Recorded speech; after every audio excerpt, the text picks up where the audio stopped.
नमस्कार मेरे प्यारे दोस्तों, कैसे हैं आप सभी। दोस्तों, आज फिर मैं एक नई कहानी लेकर आई हूँ जिसका टाइटल है काली चुड़ैल।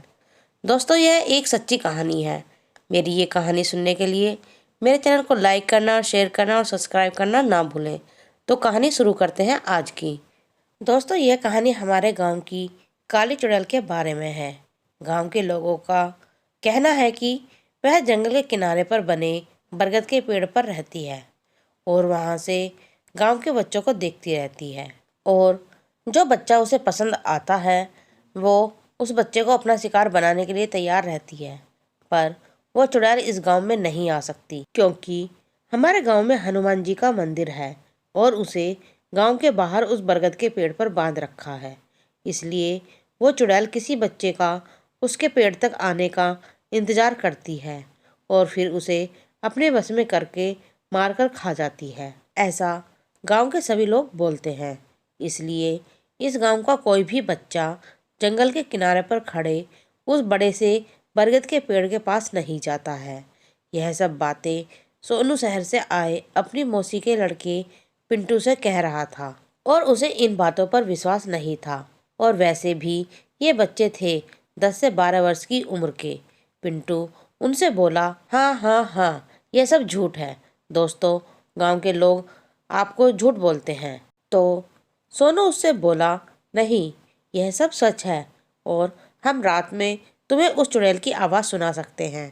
तो पिंटू बोला, चलो ठीक है, आज ही शाम हम सभी इसी जंगल में मिलेंगे और फिर सब मिलकर उस चुड़ैल की आवाज़ सुनेंगे। ठीक शाम के 6:30 बजे सभी बच्चे पिंटू और सोनू सहित उसी जगह पर इकट्ठे हो गए। तब सोनू उससे बोला, हमें उस चुड़ैल की आवाज़ यहाँ सुनाई नहीं देगी। हमें इसके लिए उस पुराने खंडर के अंदर जाना होगा जो गांव के सबसे आखिरी में है। सभी बच्चे उस जगह गए और सब वहां जाकर उस चुड़ैल की आवाज़ सुनने लगे, पर उनमें से किसी को भी उसकी आवाज़ सुनाई नहीं दी। तब पिंटू बोला, मैंने तो पहले ही कहा था कि गांव वाले बस बच्चों को डराने के लिए उस चुड़ैल की कहानी बताते हैं। सभी बच्चे बोले कि नहीं, ऐसा नहीं है। रोज वो चुड़ैल रात में हंसती है और सभी से बोलती है कि मेरे पास आओ, मैं भूखी हूँ। ऐसा कहकर सब बच्चे उस जगह से जाने लगे और पिंटू भी उनके साथ साथ उनका मजाक उड़ाते हुए जा रहा था। सब बच्चे आगे थे और पिंटू उनके पीछे पीछे चल रहा था। तभी ही थोड़ी दूर गया होगा कि तभी उसे किसी के हंसने की आवाज़ आई और किसी ने कहा, हा हा हा, मेरे पास आओ पिंटू, मैं भूखी हूँ। पिंटू यह सुनकर डर गया और कांपने लगा। उसके मुंह से आवाज़ नहीं निकल रही थी, पर किसी तरह उसने अपने भाई सोनू को आवाज़ लगाई। तो सोनू और बाकी के सभी बच्चे उसके पास दौड़कर आए और बोले, अरे तुझे क्या हो गया, तू काँप क्यों रहा है। वह बोला कि मैंने अभी किसी को मेरा नाम लेते हुए सुना है। क्या तुमने भी सुना था। सब बच्चे बोले, नहीं, हमने तो कुछ भी नहीं सुना। सभी बच्चे बोले कि हमने तो तुझे पहले ही कहा था कि वो चुड़ैल की कहानी सच्ची है। सबने उसे उठाया और उससे कहा कि अब चलते हैं कहीं, वो चुड़ैल हमें देख न ले। सब बच्चे अपने अपने घर लौट जाते हैं और पिंटू और सोनू भी अपने घर लौट आते हैं। सब कुछ सही था। दोनों बच्चों ने खाना खाया और दोनों फिर सोने के लिए चले गए। पर इधर पिंटू की हालत खराब हो गई थी, उसे नींद ही नहीं आ रही थी। थोड़ी देर बाद उसे किसी की आवाज़ सुनाई दी। वो जो कोई भी थी उसे बाहर बुला रही थी। पिंटू को बहुत डर लग रहा था, पर पता नहीं क्यों वो उस आवाज़ की तरफ खिंचा चला जा रहा था। वो घर से बाहर निकला और उसने देखा कि सामने एक काले कपड़े पहने एक औरत उसकी ओर अपनी पीठ किए खड़ी थी। वो औरत मन में कुछ गुनगुना रही थी। आसपास का माहौल भी काफ़ी खौफनाक था। चारों तरफ कोहरा छा रहा था और ऐसा लग रहा था जैसे कि पूरा गांव कोहरे में डूब गया था। ठंड बिल्कुल ऐसी थी जैसे नंगे जिस्म पर कोई सुई की नोक चुभा रहा हो। आसपास के माहौल में ऐसी आवाज़ें आ रही थीं कि जैसे कई सारे डरावने जानवर आसपास हों, पर कोई दिख नहीं रहा हो।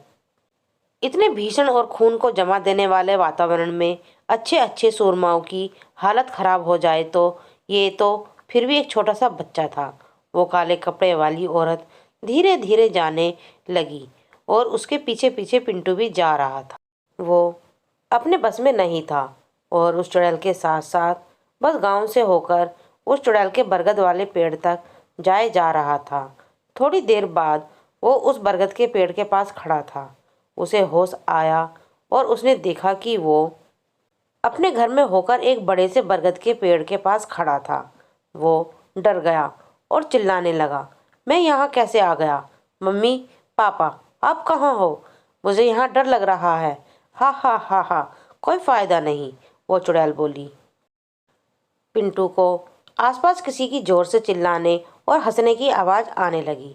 पिंटू की हालत काफ़ी ख़राब हो चुकी थी। उसकी आंखों से आंसू बह रहे थे। वो डर के मारे इधर उधर देख रहा था। तभी उसने देखा कि उस बरगद के पेड़ पर एक काले रंग की शॉल ओढ़े हुए एक बूढ़ी औरत खड़ी थी। वो औरत दिखने में काफ़ी भयानक थी और उसके हाथ में कुल्हाड़ी भी थी, जिसे वो अपने एक हाथ में लेकर उसकी ओर देख रही थी और हंस रही थी। वो बोली, आज तो मैं पेट भरकर खाऊंगी।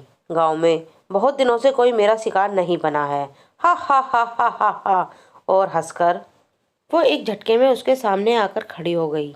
पिंटू ने उसकी भयानक शक्ल देखी और वहां से भागने लगा कि तभी उस चुड़ैल ने उसे पकड़ लिया और उसके चेहरे पर अपने बड़े बड़े नाखून फेरने लगी, जिसमें पिंटू के गाल पर एक नाखून से हल्का सा कटने का निशान लग गया। फिर धीरे धीरे वो अपनी कुल्हाड़ी को उसकी तरफ बढ़ाने लगी और कुल्हाड़ी का एक जोर का वार उस पे दे मारा। तभी पिंटू की आंख खुली। वो सपना देख रहा था।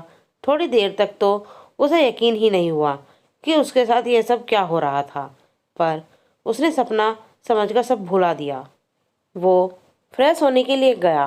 तभी चेहरा धोते वक्त उसे शीशे में अपने गाल पर एक नाखून के कट का निशान दिखा। वो समझ गया कि उसके सपने में कोई हकीकत जरूर थी। फिर उसी दिन वो और उसकी माँ अपने शहर लौट गए थे। पर पिंटू के साथ जो कुछ हुआ वो सपना था या सच, ये पिंटू हमेशा याद रखने वाला था। वो बरगद का पेड़ आज भी वहीं है और वह चुड़ैल आज भी अपने शिकार का इंतजार कर रही है। तो दोस्तों, मेरी ये कहानी यहीं समाप्त होती है। आपको ये कहानी कैसी लगी कमेंट में लिखकर ज़रूर बताएं। धन्यवाद।